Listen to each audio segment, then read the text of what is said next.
کہ ہم سڑکوں پر اتر کر مسائل کا مقابلہ نہیں کریں گے۔ وہ یہ سمجھتے تھے کہ اگر ہم سڑکوں پر اتریں گے تو اس سے فرقہ پرست ذہنیت کو مدد ملے گی، ہمیں کوئی فائدہ نہیں ملے گا۔ انہوں نے اسی دن سے یہ فیصلہ کیا تھا کہ ہم نہ تو ڈر کر بیٹھیں گے اور نہ سڑکوں پر اتر کر احتجاج کریں گے، بلکہ ہم ایسی صورت کو اختیار کریں جس میں ہمارا مقابلہ مسلم عوام کا فرقہ پرست عوام سے نہیں، ہمارا مقابلہ اس گورنمنٹ سے ہوگا جو ان فرقہ پرست طاقتوں کو آزادی دے رہی ہے۔ ہم علی الاعلان کہتے ہیں ہماری لڑائی فرقہ پرستی کرنے والوں سے نہیں ہے۔ دنیا ہے، ملک ہے جس کے اندر 1.5 ارب لوگ رہتے ہیں،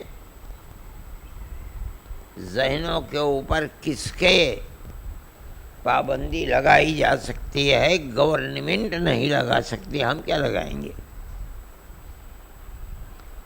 لیکن ہم اگر ان کے ساتھ اور وہ ہمارے ساتھ سڑکوں پر لڑائی لڑیں گے تو ہم یہ سمجھتے ہیں کہ یہ چیز ملک کے لیے بھی نقصان دہ ہے، ہمارے لیے بھی نقصان دہ ہے۔ ہم ملک کی آزادی کے بعد سے آج تک حکومت سے لڑتے ہیں جو اس فرقہ پرست ذہنیت اور طاقت کو کھلا میدان دیتے ہیں۔ انہیں اگر چور کے ہاتھ کو پکڑنا ہے نہیں پکڑتے، انہیں اگر قاتل کو قتل کی سزا دینی ہے نہیں دیتے، ان کو اگر مسلمان کی مخالفت اور بے عزت کرنا ہوتا ہے گورنمنٹ اس میں تساہل برتتی ہے، نہیں کرتی۔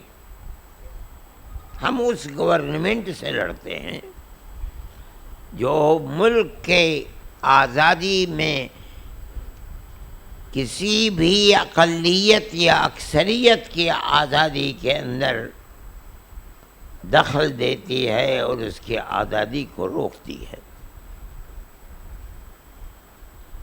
ملک کی آزادی سے لے کر آج تک جمعیت علماء کا کردار یہی رہا ہے۔ ہو سکتا ہے کہ آپ میں سے کسی کو اس کے اندر کچھ خدشہ ہو، مگر میں آپ کو بتاتا ہوں تاکہ آپ کا ذہن صاف ہو جائے۔ آج مسئلہ ہے مثال کے طریقے پر آسام میں مسلمان کی بربادی کا۔ آسام کا چیف منسٹر اس نے یہ چاہا کہ سارے ہندوستان سے الگ، چاہے وہ دلی کی گورنمنٹ ہو چاہے آسام کی صوبائی گورنمنٹ ہو، سب نے مل کر یہ طے کیا ہے کہ بنگلہ دیش کی جنگ کے بعد، مشرقی پاکستان کی جنگ کے بعد، جب ادھر اور ادھر ٹھہراؤ آ گیا اور اندرا جی کی پالیسی کے مطابق کانگریس پاکستان کے ٹکڑے ہو گئے، تو بیٹھ کر کے طے کیا کہ سارے ہندوستان میں ہندوستانی ہونے کی بنیاد سب سے پہلی مردم شماری سن 51 کی ہوگی۔ لیکن آسام کے اندر یہاں آسامی ہونے کی بنیاد سن 71 ہوگی، بنگلہ دیش بن گیا، پاکستان کو نقصان پہنچا دیا، ٹکڑے ہو گئے پاکستان کے۔ اب چیف منسٹر تو اس گھرانے اور اس خاندان کا فرض ہے کہ جس نے روٹیاں توڑی ہیں ہمیشہ کانگریس کی، لیکن ذہن دماغ RSS کا تھا۔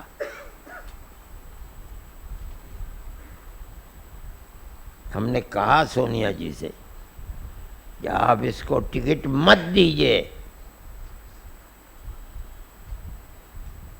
میں نے خط بھیجا ان کو، مگر انہوں نے نہیں مانا اور ٹکٹ دے دیا۔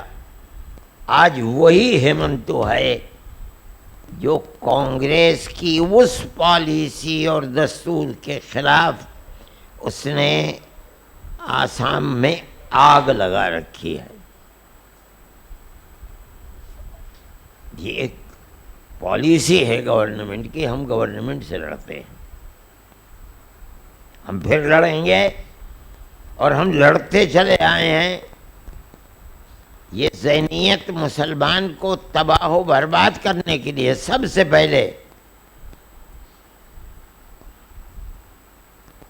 وہ ایک کیس ہم گئے سپریم کورٹ کے اندر، ایک ایسی صورت تھی جس سے 48 لاکھ ہندو اور مسلمان متاثر ہو رہے تھے۔ متاثر کیا ہو رہے تھے؟ برباد ہو رہے تھے۔ یہی مسئلہ تھا کہ تقریباً 27 لاکھ مسلمان اور 25 لاکھ ہندو عورتیں جن کے نکاح ہوئے ہیں اور بیاہ کر جہاں ان کے ماں باپ کو ہندو نیشنلٹی، ملک کی مسلم نیشنلٹی ملی ہوئی تھی، یہ عورت شادی بیاہ کر کے کہیں دوسری جگہ چلی گئی تو وہاں کے پردھان اس بنیاد کے اوپر کہ ان کے ماں باپ آسامی ہیں ان کو نیشنلٹی کے سرٹیفکیٹ دیا کرتے تھے۔ اس کے خلاف گورنمنٹ کھڑی ہو گئی آسام کی۔ فرقہ پرست ذہنیت اتنی مضبوط تھی کہ اس نے گورنمنٹ کو کھڑا کر دیا۔ جمعیت علماء تنہا جماعت تھی، ہم سپریم کورٹ میں چلے گئے، اور عجیب بات تھی سپریم کورٹ کا جو چیف تھا، چیف جسٹس، وہ آسامی کا تھا۔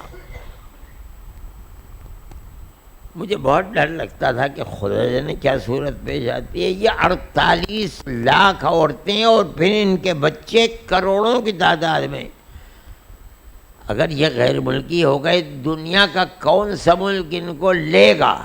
یہ کیسے زندہ رہیں گے؟ یہ اللہ کا فضل۔ اور میں نے اس وقت بھی بیان دیا تھا کہ مجھے آج جتنی خوشی ہوئی میری زندگی میں کبھی مجھے اتنی خوشی نہیں ہوئی تھی کہ فیصلہ ہمارے حق کے اندر آ گیا۔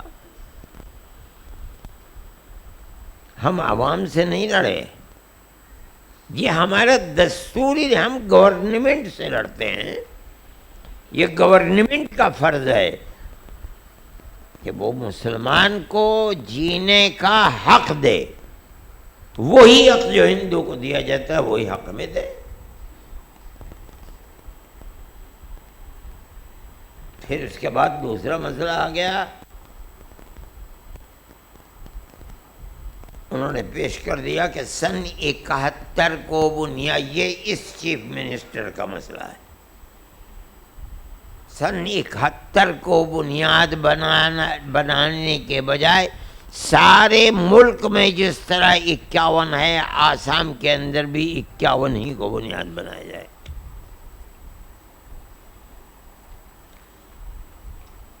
اگر 51 بنیاد بن جائے تو لاکھوں میں نہیں کروڑوں کے اندر مسلمان تباہ ہو کر کے رہ جائے گا۔ نہ وہ بنگلہ دیش کا رہے گا، جا نہیں سکتا ہے، نہ ہندوستان۔ جس طرح فلسطین کی زندگی نہ انہیں ووٹ دینے کا حق ہے، نہ گورنمنٹ کی ملازمت حاصل کرنے کا حق ہے۔ وہی زندگی آسام کے اندر مسلمان کی بن جاتی۔ یہ جماعت تنہا وہ جماعت ہے جو سپریم کورٹ کے اندر گئی اور ہم نے جا کر کے مقدمہ کیا۔ اللہ کی قدرت ہے، خدا کا فضل ہے، ان غریب بے سہارا لوگوں کے لیے اللہ کا انعام ہے کہ فیصلہ 100% مسلمانوں کے حق میں آیا، اور یہ فیصلہ ہو گیا سپریم کورٹ کا کہ آسام کے اندر نیشنلٹی ہندوستان کی بنیاد سن 71 ہے، سارے ملک کے اندر 51 ہے۔ ٹھیک ہے، کروڑوں مسلمان ملک کے اندر رہا اور ہے، اور انشاءاللہ رہے گا۔ اب آج کی صورتحال ہے، پھر وہی مسئلہ ہے۔ میں سمجھتا ہوں کہ چیف منسٹر کو سپریم کورٹ کے اس فیصلے سے بڑی سخت چوٹ لگی، جیسے دیوانہ ہوتا ہے اس طرح ہو گیا۔ مگر جمعیت علماء کہیں سڑکوں کے اوپر نہیں آئی۔ یہ جمعیت علماء کے اکابر کی پالیسی ہے۔ آج پھر مسائل کو اس نے کھڑا کر دیا۔ وہ زمینیں، جن زمینوں کو یہ حقیقت ہے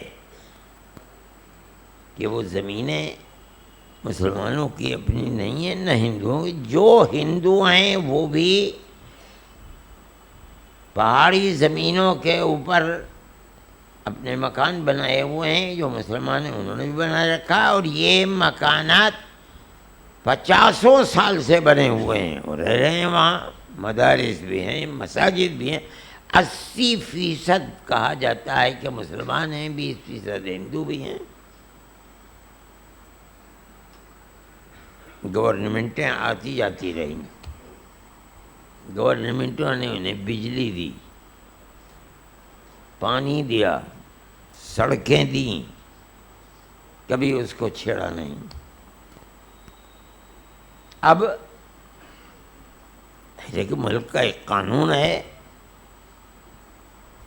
کہ جو زمینیں ہیں ایسی کہ وہ گورنمنٹ کی زمینیں، پہاڑ کی زمینیں، ان کے اوپر آبادی نہیں بنائی جا سکتی، اور کہیں کورٹ کا فیصلہ بھی ان کی تائید میں ہے، نہیں ہونی چاہیے۔ لیکن قانون اور بھی ہیں۔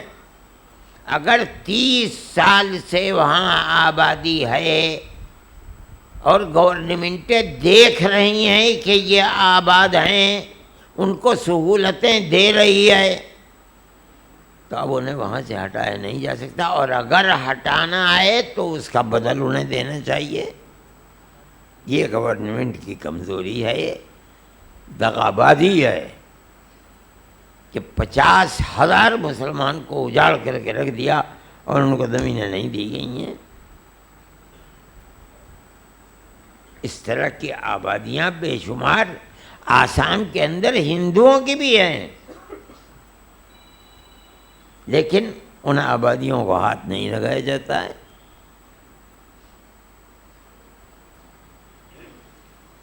میرے بھائی، جمعیت علماء پھر اس کی تیاری کر رہی ہے، ان قریب ہم پھر سپریم کورٹ جائیں گے اس کے لیے۔ سڑکوں پر اتر کر کے ہم نہیں لڑتے، اس لیے کہ اس میں عوام کا مقابلہ عوام سے ہوتا ہے۔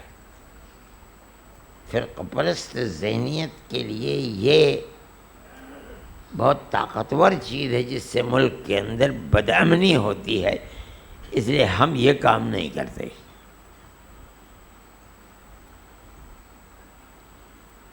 مسئلہ NRC کا پھر اٹھ رہا ہے، حالانکہ فیصلہ ہو چکا۔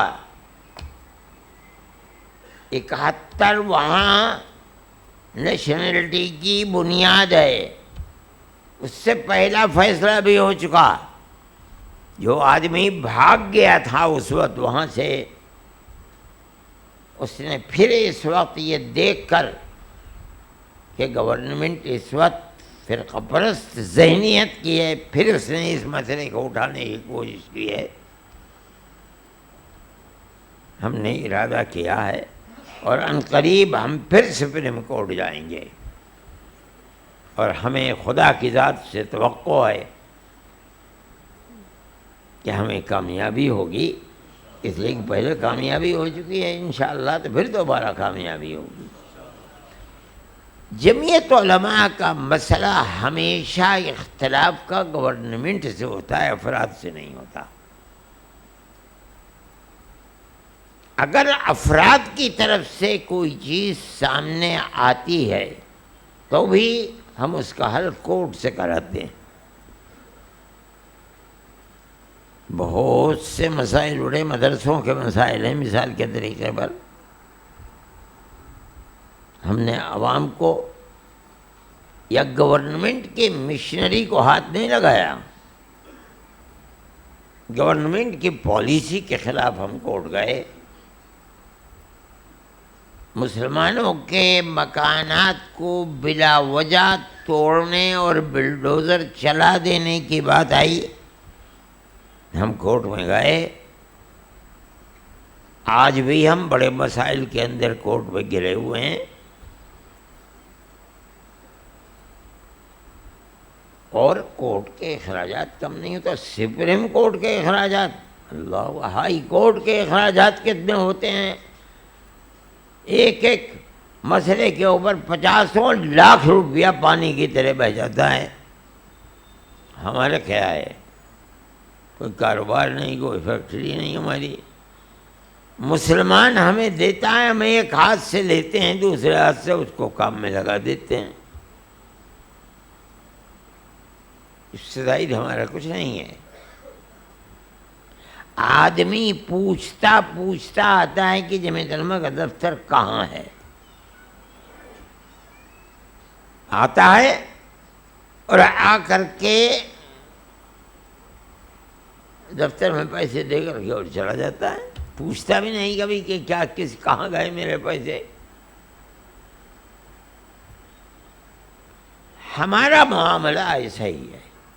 ہم مدرسوں کے سلسلے میں گئے، کیس ہیں اور چل رہے ہیں. سپریم کورٹ نے کہا کہ مسئلہ ہائی کورٹ کا ہے، وہاں جائیے. ہم ہائی کورٹ میں چلے گئے. پیشیاں لگ رہی ہیں، ابھی پرسوں پیشی دی ہائی کورٹ کی. وہاں جو اعتراضات ہوئے تھے ہمارے وکیل نے کہا اس کے جواب طلبی کے لیے گورنمنٹ کو انہوں نے 6 ہفتے کا وقت دیا ہے. یقیناً مسئلہ صبر آزما ہوتا ہے، یہ کوئی ضروری نہیں ہے کہ چٹ مانگنی پڑ گیا.